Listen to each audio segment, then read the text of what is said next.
You have to go back a few steps and remember it was Generals Hemeti and Burhan joining forces to overthrow the civilian transition that had inspired the world in 2019.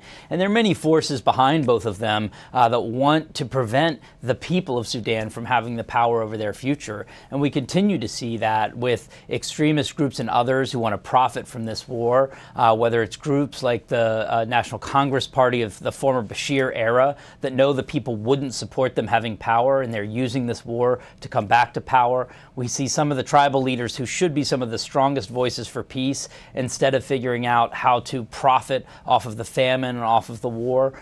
We see countries that have engaged and are willing to continue to see that suffering of the Sudanese people. What we need is the political will. And we appreciate that countries like Saudi Arabia and Egypt and others are continuing to try to support these peace efforts. We think the African Union has a role to play, and the American people.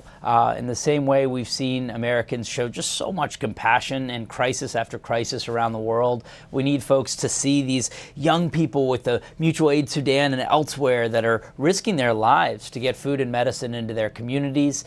They need that support and attention from us. It's also something, quite frankly, that has really strong bipartisan support on Capitol Hill, including from a recent letter this week from both Republican and Democratic senators trying to draw more attention to the crisis in Sudan.